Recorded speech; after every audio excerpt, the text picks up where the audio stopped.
Hey, good morning, good afternoon, good evening, wherever you are. It is Scott Luton and Kevin L. Jackson here with you on Supply Chain Now. Welcome to today's live stream. Kevin, how are we doing today? Hey, are you ready for the second half of 2023?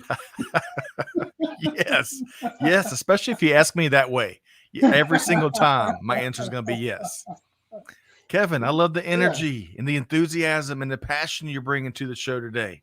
yeah, absolutely. I had a little bit of caffeine this morning. I won't say how much, but some Well, mornings, some mornings you just got to get it intravenously, you know? oh, no doubt. I had my 12 cups a day. I'm rearing, ready to go. Hey, Kevin, we should note for folks Greg White is back on assignment. He's back on assignment. And Kevin, Mm, you are back with us as you always are on the second Monday of the month it's because my this favorite is Monday. what's that? This is my favorite Monday. Well, it's my favorite. It's one of my favorite Mondays as well because it's a special edition of the Supply Chain Buzz. It's the Digital Transformers edition. So, as always, Yeah. we're going to be discussing a variety of news and developments today across global business and with an extra helping of all things technology today since Kevin is here. And hey, we want to hear from you. I already see Josh and a few other folks. Maybe that might be Sylvia. Mom is tuned in already. Hey, we want to hear from you Oh, throughout the wow. show. We'll bring Germany. your comments in. That's right. Um, and Kevin, if folks are listening to the podcast replay, which we usually drop a week or so later, hey, you ought to consider joining us live, like many of these folks are on LinkedIn or YouTube or other social media channels of your choosing. We'd love to hear from you. So, Kevin, we're Yeah, going to one say thing. hello. Go ahead. Yeah, well, your thing. One thing about that live aspect of it, when you're live, you can interact with these people from around the world. It's just so much more fun. I Oh, mean, we no doubt. got Kenya in the house, Germany, Wisconsin. That's another country. Uh, Oh, Kevin, you kind of slid that one in there. Nice. Well, then let's go. So Kevin, I'm with you. It brings a whole different element. So let's recognize a few of our faves here. So we got Josh Goody with us. He says, "Good morning from an overcast and refreshing Seattle." So coast to coast uh-huh. here, right, Kevin? Yes. Let's see here. Mom, Leah Luton is in the house from a rainy Aiken, South Carolina. That's just down the road, Kevin. You ever been to Aiken, South Carolina? I have been to Aiken. That's a beautiful, nice little town there. Okay. All But right. I've never been. I mean, it's raining. Doesn't do that often there in Carolina, does it? I don't know, but it needs to rain more. I think we're still on the drought side of things. But hey, I'm with Jenny. Jenny says, "I want some of Kevin's energy." Hello Yes. from hello from freezing Johannesburg. There's snow. First time since 2012. There's snow in Wow. Johannesburg. How about that? It is winter, isn't it? It is Oh yeah. winter.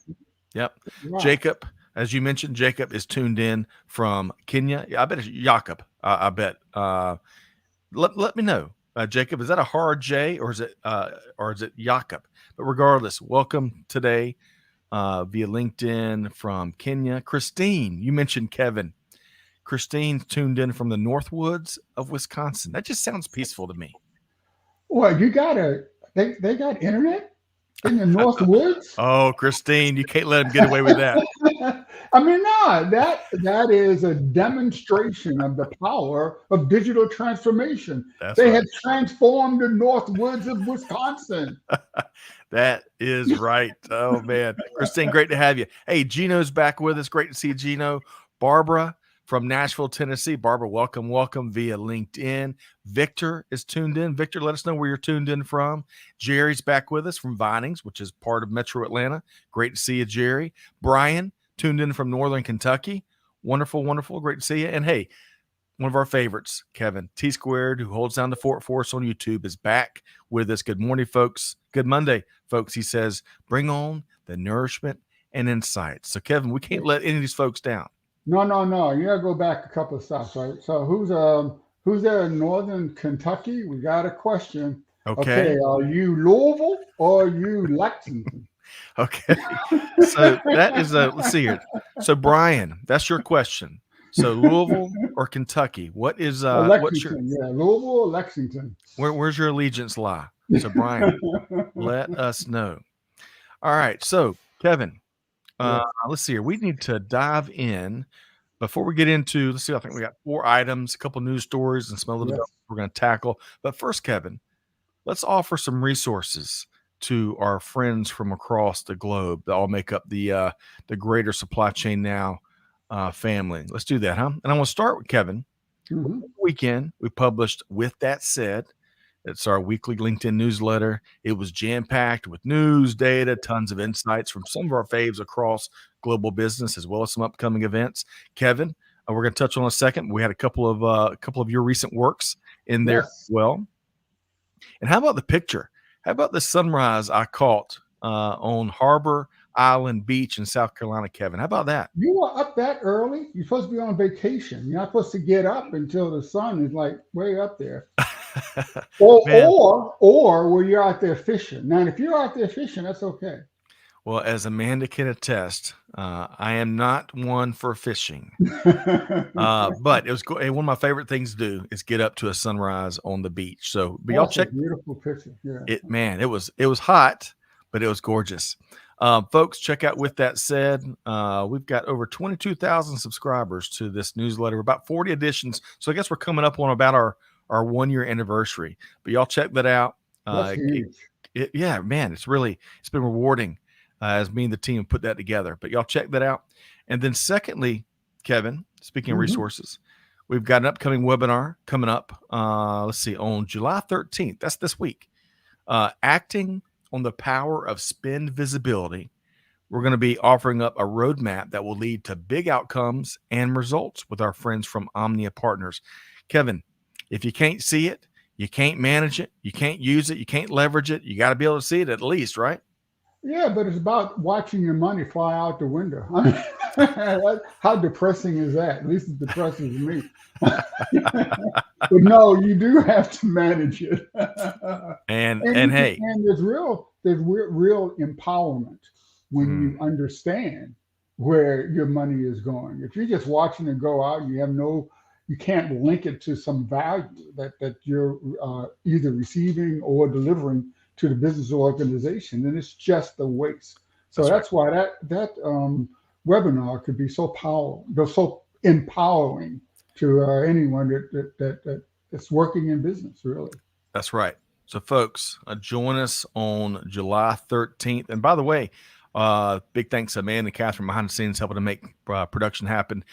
They have been dropping the links to both. With That Said, we've dropped a link to the Omnia Partners webinar that we just touched on, and I've got one more resource I want to offer up. But before we do that, Kevin, Yes. Brian is answering you. So Oh, far more yes. north. So he's just outside of Cincinnati. Cincinnati, Oh, wow. but he does love both Lexington and Louisville. How But about that? that's actually, is that closer to Frankfurt? I think, Oh, I mean, okay. Well, it's okay. I'll let you slide this time. Next time you guys, I'll let you slide this no time. As long as you geography. come, yeah, as long as you're here for the second Monday of every month. That's right. And we promise no geography quizzes. We promise no geography quizzes. All right. Hey, one more thing I want to offer up to people, resource wise. So, Kevin, you contributed a guest blog to our friends at VMware, and a lot of folks may not know that you were a naval aviator on active duty with U.S. Navy back in the day. Yes, I And so, was. yeah. So what you did here is you kind of took lessons learned from formation flying, like folks like you're seeing in the Blue Angels right there, and applied it to business, especially like M&A. And I think Mhm. one of the main messages was leveraging multi-cloud technology. Tell us more, Kevin. Yeah, absolutely. I wasn't a Blue Angel, just to get this clear. I You were did not a member aspire. of the Blue Angels. I got you. Yeah, maybe.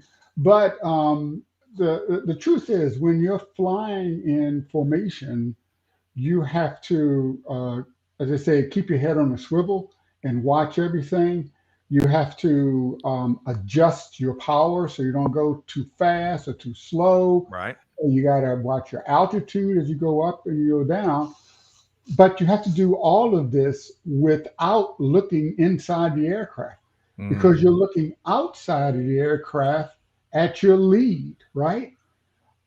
Because it's all about your relative position with your lead. That's what you're managing, um, and and that's exactly what you do in business, right? You look outside to your competitors, to your partners, to your entire ecosystem, like your information. Are you doing with your ecosystem? Are you going against it? Are you too slow, too fast, too Right. high, too low? What adjustments that you have to make inside of the aircraft, just like what adjustments you have to make inside of the business. And when you're doing a merger or acquisition, many times that's simply so that you can reposition yourself in your ecosystem, in your business ecosystem, just like you may reposition yourself in a formation. So I've been doing this series with VMware because VMware has, if you're not familiar with VMware, they actually manage a lot of the virtual infrastructure of many cloud service providers. And organizations today are using more than one cloud service provider. Yeah, they can use three or four, Wow. sometimes many more cloud service providers. So this is a multi-cloud environment. So just sort of a play on words. I used to fly, and so I was a pilot. So now with VMware, I'm acting as the multi-cloud technology pilot Well, for hey, VMware. with all that going on, we've got to make sure we maintain really strong control towers, right? Air traffic Yeah, control towers, right? yes. I love the backdrop, and we're gonna have to dive in deeper there. But I enjoyed the read, and folks, y'all check that out. We dropped a link to that in the chat there. Hey, I want to recognize a few of the folks really quick before we get to the first story about UPS and what's going on there. Let's see here. Chandra Shekhar. Chandra Shekhar. Let's see here. Say that Chandra. 3 times. Yeah, I tell you. Chandra Schrecker. I think I've got that right. If I don't, please let us know, of course. But regardless, welcome. He hails from India. He's here via LinkedIn. So welcome to you. Great to have you here. And hey, Natalie's back with us. Natalie, great to see you. She says she's traveling other places this summer and will have to miss the Carolina beaches and those beautiful sunrise and sunsets. How about that? Well, wherever she's going, I'm sure there's a sunrise and a sunset. So I sure hope there is one, or we're all going to find out we're in trouble, right? right. All right. So, Kevin, we got to get into, we got at least four things to dive into here Yeah, we today. got to work. We got to work now. We I was got to having so go. much fun. Got to get to work. Folks, we would love to get your take as we work our way through each of these stories and reads. So I want to start with probably at least here in the States, one of the most dominant supply chain news stories, and that is what's going on with UPS and the International Brotherhood of Teamsters, right? Now, Kevin, as has been reported on constantly for several weeks now, a labor contract impasse has some thinking that a strike is right around the corner. Now, as this Supply Chain Dive article reports here, one of the major holdups in negotiations is pay for part-time employees. Now, that gap between the two sides on the other sides of the table is supposedly $6 to $7 an hour is the gap between the two sides. Wow. Now, if an agreement is not reached in the next few weeks, some 340,000 Teamsters are preparing to go on strike on August 1st. So the clock is ticking. Now, I'm going to go on record to say, Kevin, this is just my take, my opinion. I just don't see all parties letting a strike happen. UPS carries about 6% of the gross domestic product in the U.S. across its network. In 2022, Kevin, this figure, hang on to your socks. Hang on to your socks, all I'm going to say. Got him. All right. UPS carried on average 20.8 million packages a day in the States last year. The last UPS strike was in 1997. And of course, the whole universe has changed dramatically since then. The Biden administration hasn't gotten involved yet, as they want to give, of course, collective bargaining and negotiations a chance. But I just don't see all parties, including the government, allowing a crippling strike to take place. So, Kevin, would love to know your thoughts here as we talk about UPS and Teamsters and their negotiations. Well, first of all, society has changed dramatically since '97, right? We have completely transformed the way we buy from being physical, going to physical stores, to doing everything online. I mean, that brown truck is in front of my house at least 4 times a week. you know, and this is really a threat to our economy as we recover. And I'm sure we haven't forgotten the pain that we went through with supply chain issues just a short year ago, right? So, and I really don't think neither UPS or the Teamsters want to do this. They're going to find a way. I can understand both sides, but I believe they will work to find a way to avoid this. It's just there's no value in for Right. either side to make this not to make this happen. Oh, and it would be really bad news. We're already seeing groups like FedEx Mhm. communicate to the market, kind of the contingency plans and how they'll approach it and all that stuff. But let's face it, there is no 100% backup plan where a strike takes place and then everything keeps moving through alternative means. This would be a major disruption. Yeah, Uh, yeah, and and given where we are right now, Kevin, and to your, I think you touched on kind of as everything took place during the pandemic, and we realized some falsehoods and some of the industry thinking out there, and I don't think at this juncture, 1997 was a lot different than 2023, and based on everything else that's going on in the world right now, and how yeah. we're thankfully through the pandemic and post-pandemic and had those lessons, those painful lessons learned. I just don't see a strike being allowed to happen. Kevin, kind of not exactly similarly, but the railroad strike Right. was Was a virgin. reported on for months, and disaster was averted. So, Kevin, I think we're going to find a similar outcome here. Would you I agree? don't know. DHL is licking their chops. Yeah. Maybe all the brown trucks will turn yellow. we'll see how it plays out. But look what Jerry says. Jerry says, in this labor environment, which is a challenging one, let's be Yeah, honest. If you're going to strike, this is the time to do it, is what Jerry says. Labor is in a strong position. Good point, Jerry. yeah. Good point. Okay. So, Kevin, that's just the first story we're getting to today. We're going to keep our finger on the pulse, of course, and see what we've got about, let's see here, 3 weeks before the August 1st It's plenty of deadline. time. They That's don't right. really sit down until like what, 36 hours? Well, yeah, we've talked about that before too, but yeah, 3 weeks feels like an eternity right now. All right, so moving right along, I want to share this second story. I wish with this second story we could maybe revert back to making things easier for our supply chain brethren out there across the globe. Please. But in our second story, our friends at the Wall Street Journal reported on a development that shouldn't surprise anyone. China Yeah. announced a decision last week to clamp down on the export of two minerals that are used in a wide variety of critical products around the world, to include semiconductors, solar panels, even missile systems.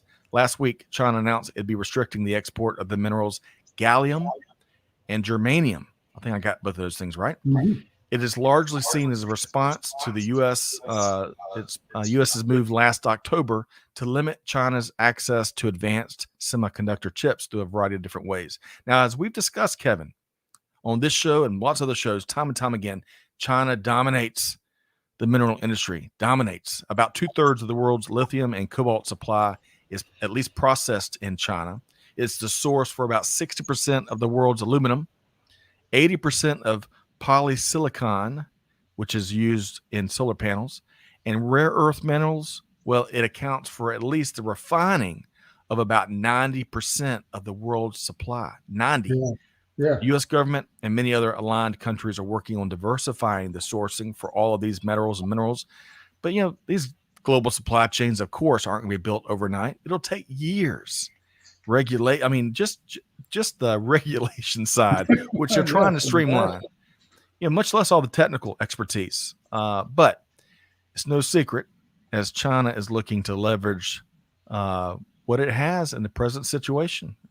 So, Kevin, would love to know your thoughts here on this move by China. Well, nothing in the world has more effect on supply chain than the geopolitics. And the geopolitics that's going on right now between the great countries is very, very fragile. And just over the past 2 weeks, I guess, we've had the Secretary of State from the U.S. Visit China, which I guess didn't go too well. Just before that, the President Biden called Xi Jinping a dictator. That Right. wasn't a thing. And then Yeltsin went. The Secretary of Treasury went just last week, right? And I don't think things were well with that. But you also got to remember that China right now is going through a tremendous financial upheaval because their real estate bubble is just blew up. They have so many apartments and buildings that are not people aren't living in, right? Right. The supply is like 300% of the demand, and this is in China. Right. I mean, how can you have not enough people to fill the apartments and housing in China? That's really weird. Well, Yeah. to your point, Kevin, I was reading over the weekend to what the main point you're making is that the financial challenges to inside the country, because the information coming out can be very limited at times, Yeah. but they're really underreported that there are some dire components of the Chinese economy that, could be reaching a boiling over point. So we'll see. Kevin, Yeah. They need this trade, right? They Mm. need this trade. There is unemployment in China is pretty bad. They still haven't recovered from COVID. I mean, right after when the rest of the world was trying to come back, they went into a hard lockdown. So I believe this is more geopolitical Okay. than anything else. But the U.S. and China, with this co-opetition. Yeah. It's an interesting point. That is a very interesting point because despite the tit for tat trade war and geopolitical gamesmanship that's taking place, let's face it, to your point, they got their economies, they got to have each other, right? Yeah, It's a very interesting dichotomy. But hey, regardless, it would be interesting to see how this move, what will be the next corresponding move, Kevin, because there's one coming. There's many coming. They're just pawns. That's right.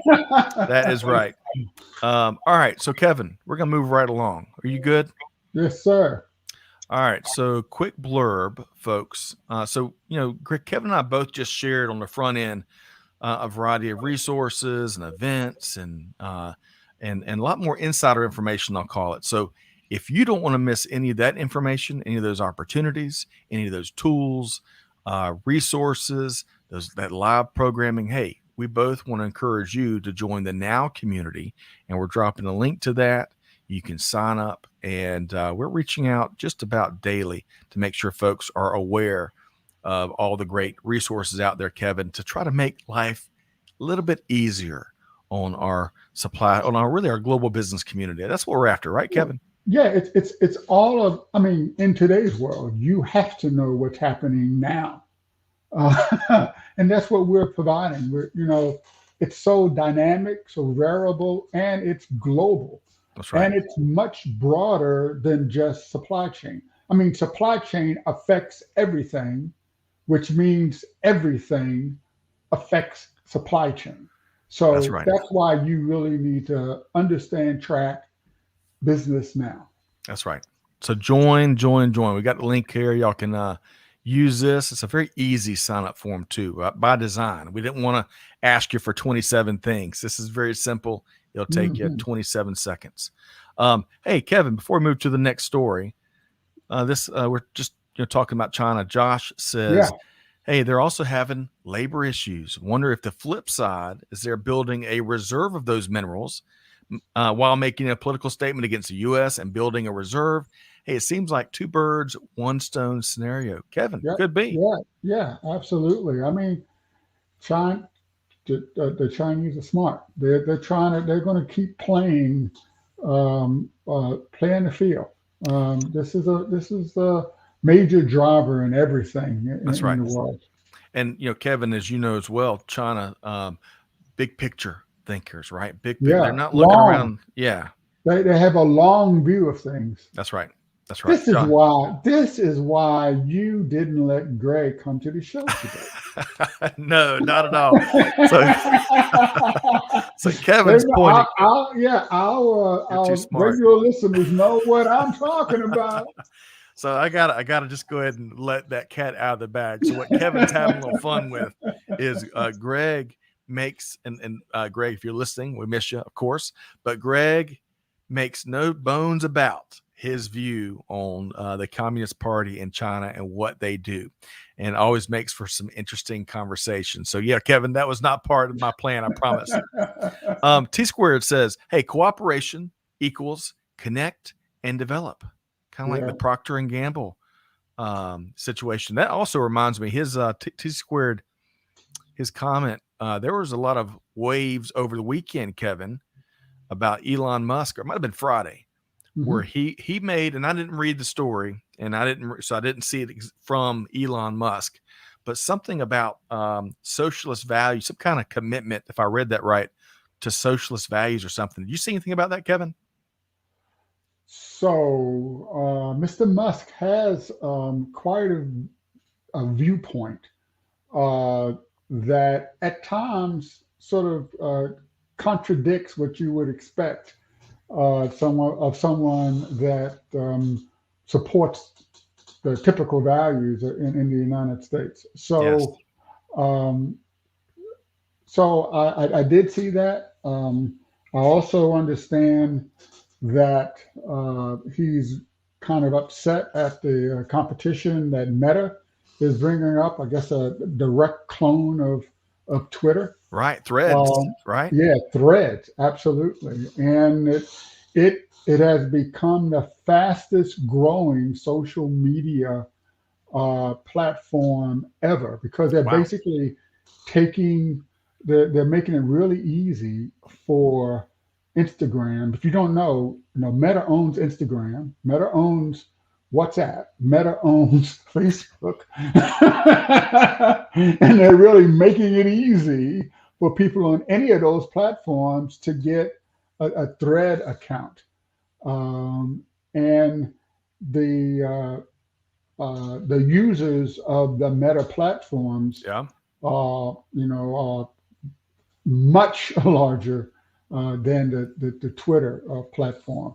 So they could be in trouble. And it's not a secret Right. that many Twitter users are very unhappy with what's been happening on that platform. Right.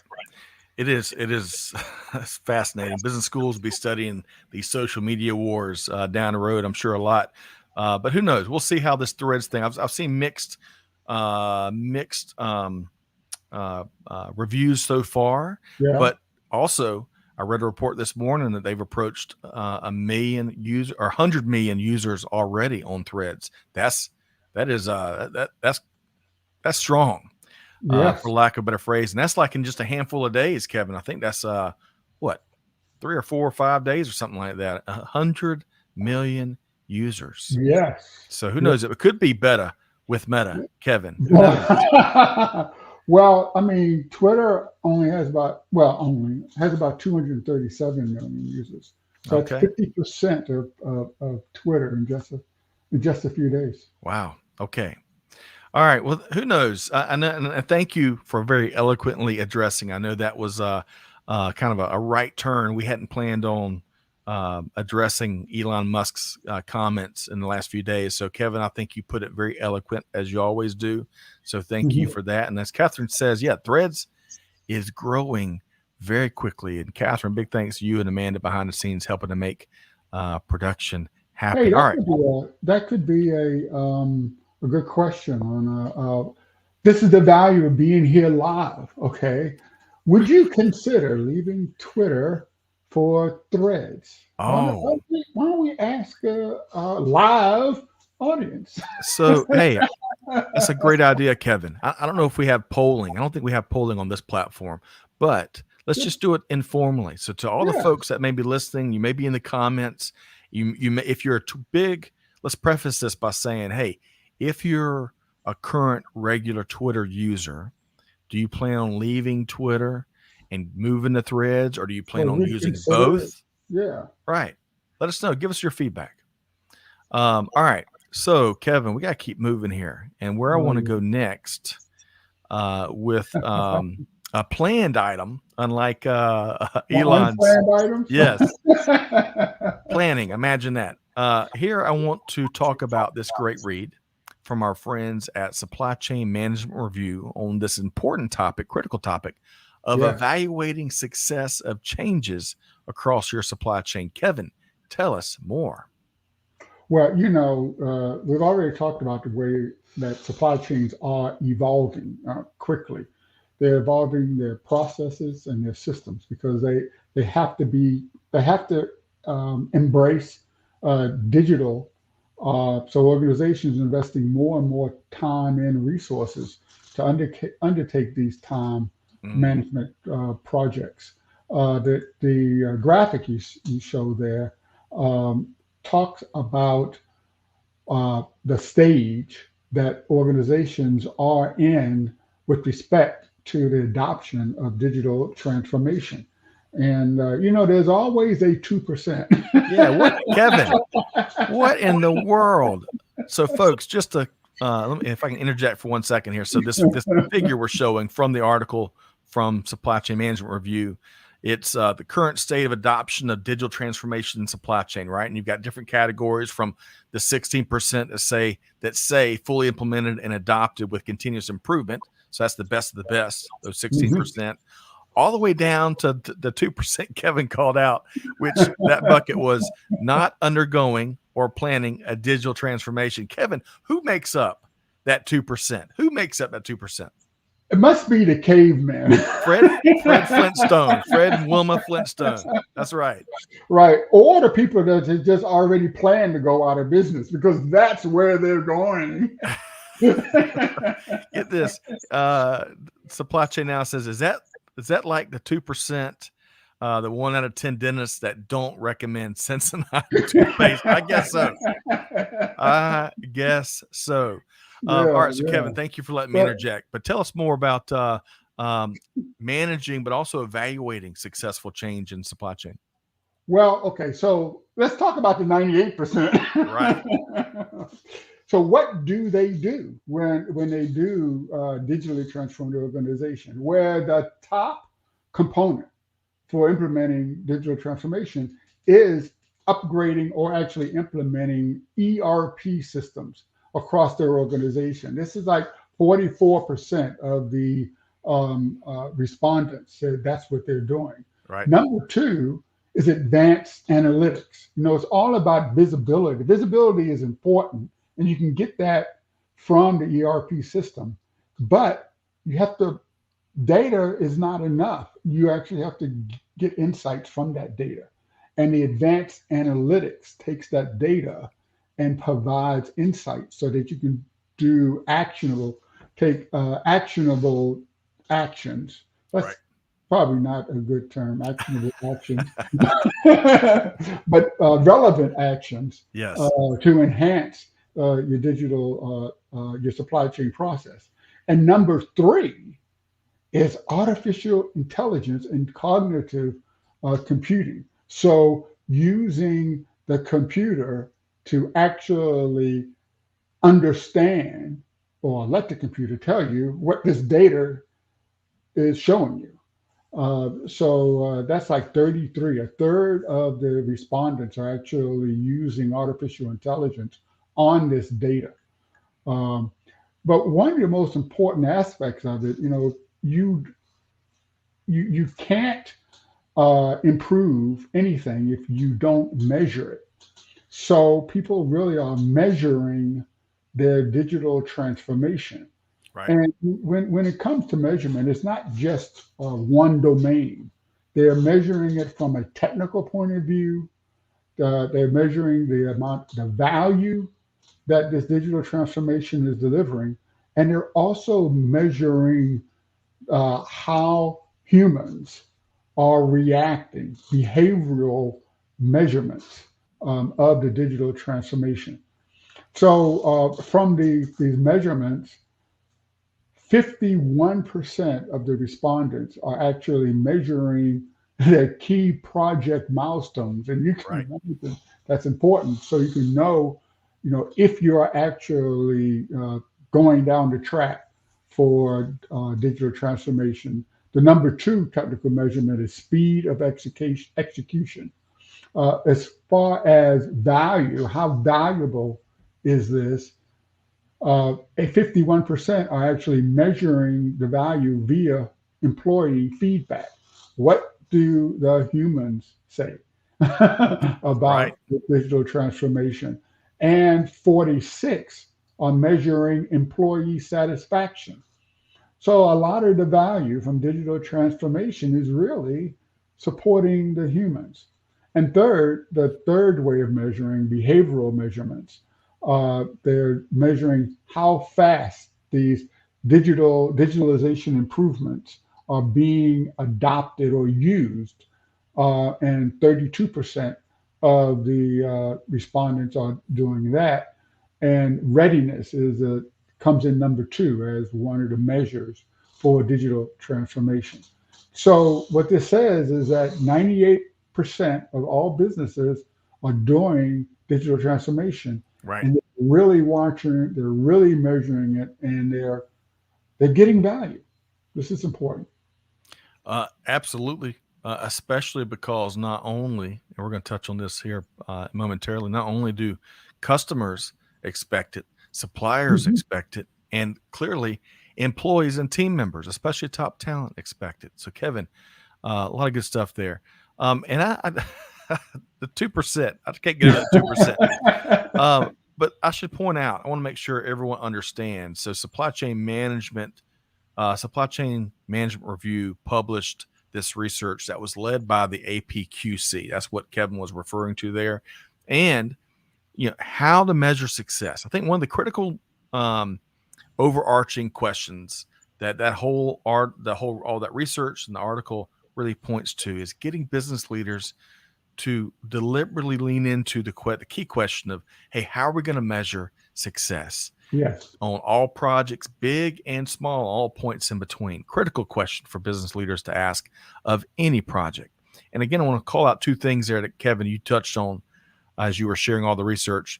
Mhm. According to that APQC, try to say that 5 times fast. The Your top tongue is two, having a workout today. man, it's just not cooperating. The top two measures used by organizations, and Kevin touched on this: key project milestones, are we making them right, Mhm. and employee feedback. Right, those are where that's the majority are using those two top measures for, hey, how are we handling change, and are we handling it successfully? So a lot of good stuff there, Kevin. All right, before we move on to the final item, I want to go back because we got some feedback from a few folks, Kevin, Oh, on they're listening. yeah, Feedback. that's right. They listen to us. So Catherine, I want to start with her.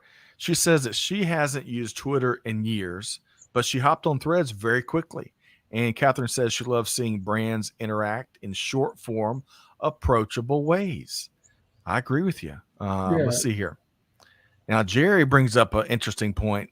Jerry says, given how Meta manipulated information on Facebook, I assume they will be doing the same thing on Threads. So, no, Jerry says, I will not be joining. All right. So, I guess it's important for us to throw out there, Kevin, obligatory disclaimer. The views of all of our commenters aren't necessarily the positions of the host and supply chain. Now, I'm just messing with you, Jerry, but that's good. No. Kevin. So I appreciate your statement. I agree with your statement, but do you think Twitter isn't manipulating the data also? I mean, this is part of the basic foundational business model of all social media platforms. Yes. Is to leverage that data to improve the bottom line for shareholders. I mean, Yes. to be honest, it is a business. And So, doesn't matter if you're on Twitter or Threads or what they call Fire Signal. Whoever's running that platform, right, is going to manipulate the data. Let's see here. And Jerry says, "Good point, Kevin." I love that. I love how we can have different views and different opinions, and so good stuff there, Jerry. Let's see here. Just to highlight, if you're looking at this on the on demand, see, you couldn't do this on demand. Right. You got to be here live. That's right. That is right. And it's speaking to that point. So Dr. Obama, I think I got that right. Welcome. Glad you're here via LinkedIn. She's asking about the difference between the two. I'll see if there's maybe the team can drop a link of an article kind of contrasting, comparing the two. But I have not jumped on Threads yet, so I can only offer some perspective through some third parties. I don't want to do that here. So we'll see if we can't find a resource for you. Speaking of resources, Kevin, speaking of resources, Stephanie asks, hey, where can we find the Now link? Stephanie, thank you for asking. We were going to drop that link in the chat, so it's really easy for you to join. I think we've got it. Let's see here. I've got it right here. So it's a little bit further up in the chat. On the case. That's right. That is right. And we'll drop it again, and that should be one click away from joining the Now community. Thanks for that question, Stephanie. And let's see here. Gerardo, great to see you here. Thanks for sharing the chart. Supply Chain Management Review is a great source of information for supply chain enthusiasts. Thank you, Gerardo. Man, Gerardo has got 5 certifications, Kevin. Jeez. Man. I have a problem in my elbow right here. Could you help me? he's basically a PhD in global business. Oh, that's an MID, not MD. I'm sorry. Hey, Gerardo, welcome. And man, that is some serious credentials. Great to have you here today. All right. So Kevin, we are moving right along, and we've got one more article that we want to hit here today. I'm going to bring up this graphic. I love this graphic. It reminds me of Super Mario Brothers or something. Huh? All right. So Kevin, interesting article here from our friends at CSCMP. Mehmed Tiro, I think I got that right.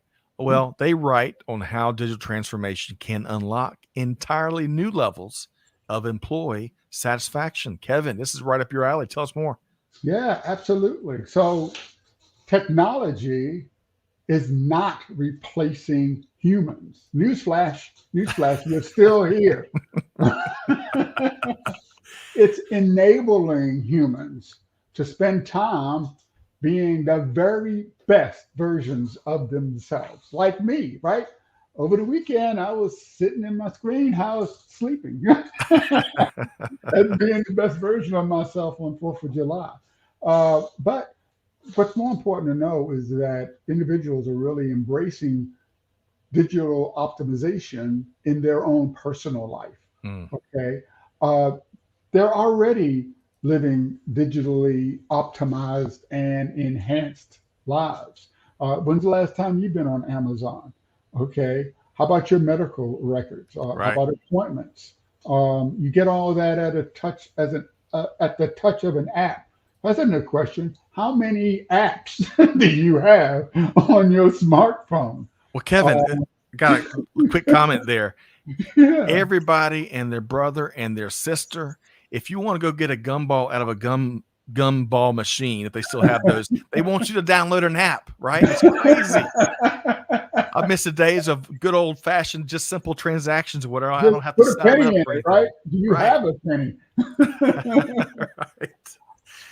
So, in fact, as of 2020, and that's a few years ago, there were 5.2 billion smartphone users in the world, Mm, right?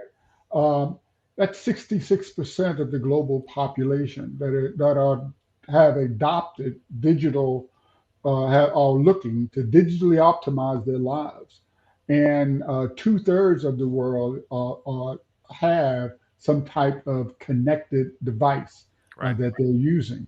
And over half, 54% of the respondents to the survey have three or more different cloud services, right? We're just talking about social media. Believe it or not, that is a cloud service. What about your email that you use on your smartphone? That's a cloud service. What about music that you're listening to? That's a cloud service. What about Netflix that you look at? That's a cloud service. Right. Okay. Um, but, you know, once again, I mean, they're all the subscriptions, right? How many subscriptions do you have? But 44% of the survey respondents say that they have saved money with these cloud services. Right. Okay. And on the other, that's in their personal lives.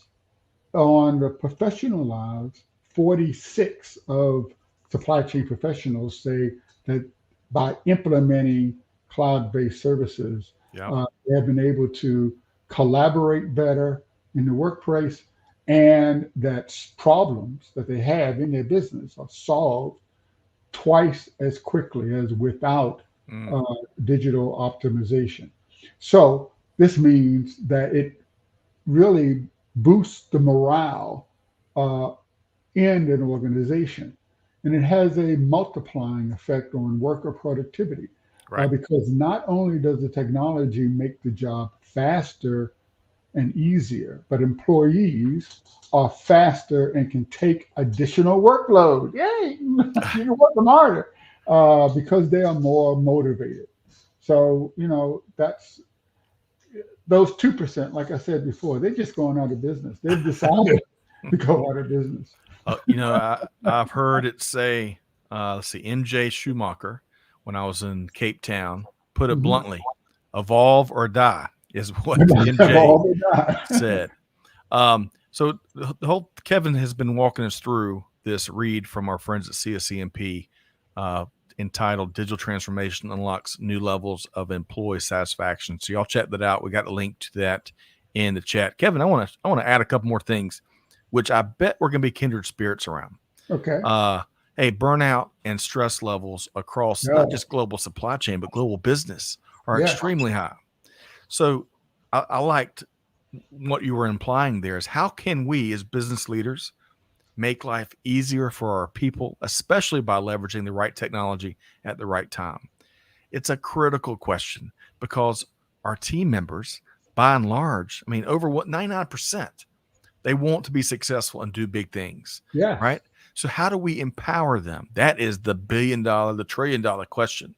Also, Kevin and who was it? Maybe Jerry was pointing out. Yeah, I think Jerry was pointing out this workforce environment, this challenging workforce environment we're in. Well, dude, if you want to hire top talent, Kevin, I don't know why I just dropped in the dude there, but I did. So let's just strike that. But if you want to hire top talent in this tough hiring market, hey, that top talent often wants to be part of teams that are super users of modern technology. No faxes, Right. Rolodexes, no dial-up modems or other relics of years gone by. Kevin, if you want, Yeah. if you want to make it easier for your current team to succeed, and you want to add to your current team with the heavy hitters out there, you got to lean into digital transformation, right? Right. Absolutely. Just like I think we were talking before the show today. Um, about some company that refused to have attachments on their email. Talk about anti-technology, anti-digital transformation. That's what I'm talking about. How can you move forward if you can't have attachments on your email? That's right. That's right.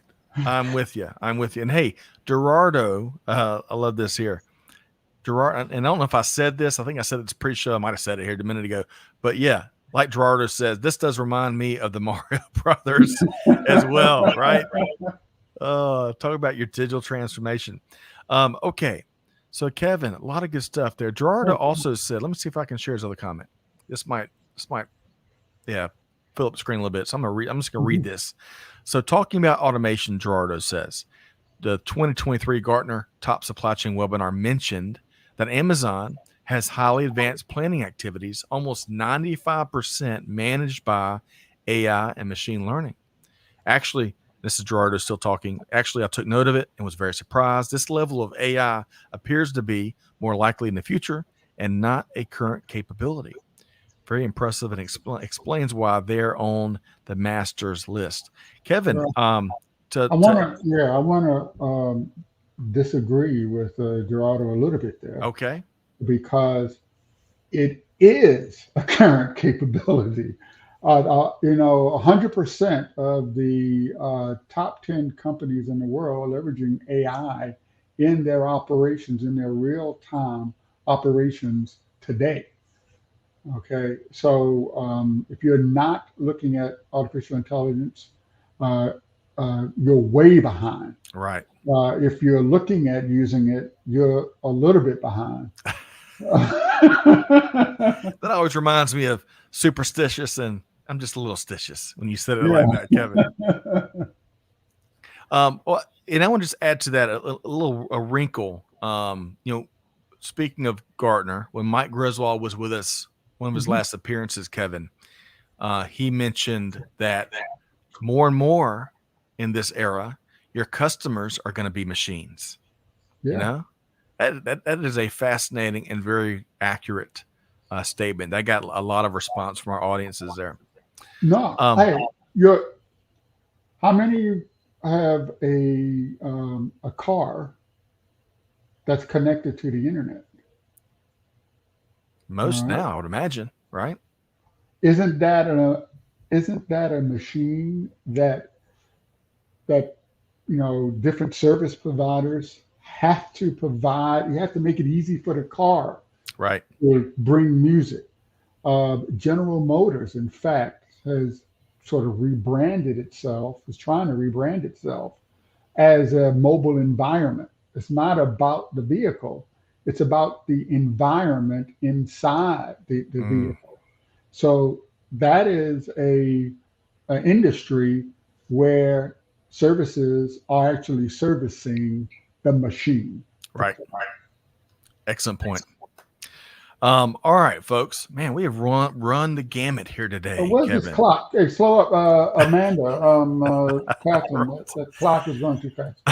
A lot of great comments and perspective from the smartest audience in all the world, and that is our fam here. Okay, Kevin. Before we go, I want to make sure we touch on one of the latest shows that we released on Digital Transformers with the one and only Sally Eve. Stronger Together, Elevating Network Security. Tell us what are your favorite parts of this conversation here? Well, actually, my favorite part was Sally. But other than that, I mean, she is so smart. We had this great conversation. It was sort of a look back on the 4 days that we spent together in San Francisco during the RSA security event.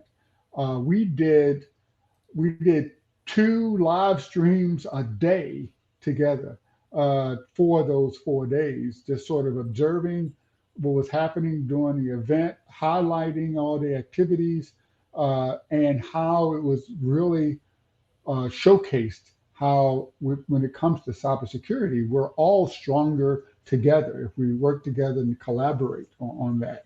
And more important is how important the network is in supporting business, and a secure network. in supporting business. So I want to thank AT&T Business, one of our major sponsors, for giving us the opportunity to participate in RSA, and really take some time out and download or view the Stronger Together Elevating Network Security video podcast with Sally and I.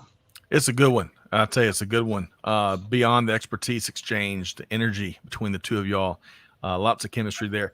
The other thing I want to add, two thoughts. First off, especially when you're talking to a global supply chain audience, that stronger together phraseology is so critical, because as we all know, it's not just about protecting our organization. The whole ecosystem's got to be secure, right? And the second thing I want to point out, Kevin, is congrats to you and the Digital Transformers team. That's episode 60. That is an accomplishment. You know, a lot of folks don't realize, Kevin. A lot of folks don't realize that are out there. You know, there's depending on who you get your numbers from. There's somewhere around 3 million podcasts out there and growing every day. But most overwhelming majority of the podcasts out there don't have more than 12 episodes, because it's so challenging to consistently put good content out, you know, build an audience, and certainly make a living doing it. Well, look, we have made it to 60 because of our audience and their continued interaction. So thank you very much for all the support that you've provided over the short, I guess it's only been a couple of years. Wow. Yeah. So thank you. And you know, just like on television, you're always striving to get 100 so they can go into syndication. Where that's where we're striving for 100 now. Thank you for highlighting that. Hey, at this pace is right around the corner because of, as you put it, the audience, and of course, great partners like AT&T as one of the big sponsors, especially for y'all's reporting there from the RSA conference. So good stuff there. Okay, Kevin. So in the last minute here, let's make sure folks know how to connect with you, how they can be part of all the cool stuff you've got going on. How can folks reach out and connect with you, Kevin? Well, you can always find me on Digital Transformers. We release a new episode the last Monday of every month. But if you can't wait till last Monday, the second Monday of every month, we're right here. Right here. on the Buzz. And on the Supply Chain Buzz. On Supply Chain Buzz. But also LinkedIn, Kevin L. Jackson on LinkedIn, or on Twitter. And I don't have a Threads handle yet. It's coming. It is coming. But hey, Kevin, always a pleasure. Really enjoy our conversations here today. Thank you. I enjoyed this as well. This was fun. It was. Greg missed out. He did. But hey, he'll be back. Stay tuned, folks. Next Monday, let's see, July 17th. Unbelievable. That's going to be next Monday. We'll be in mid-July. But on behalf of our entire team here, thanks for showing up, because Kevin's right. It's all about y'all out there that tune in, whether in our live programming or our podcast programming or social or you name it. Really appreciate all the perspective dropped here on us via the chat. Kevin, big thanks to you. Big thanks to Catherine, Amanda, and all the folks behind the scenes. But folks, whatever you do on this Monday, right? Every sunrise, we talked on the front end about sunrises. I love a good sunrise, Kevin. And one of the reasons I do is because it presents new opportunities, right? Every single day you have choices you can make, right? And one of the choices that we encourage you to make here is take a moment of brilliance Kevin had or our audience members had, and take it and put it into action. Deeds, not words, right? And on that note, on behalf of our entire team, Scott Luton challenging you to do good, to give forward, and to be the change. We'll see you next time right back here at Supply Chain Now. Thanks, everybody. Bye, everyone.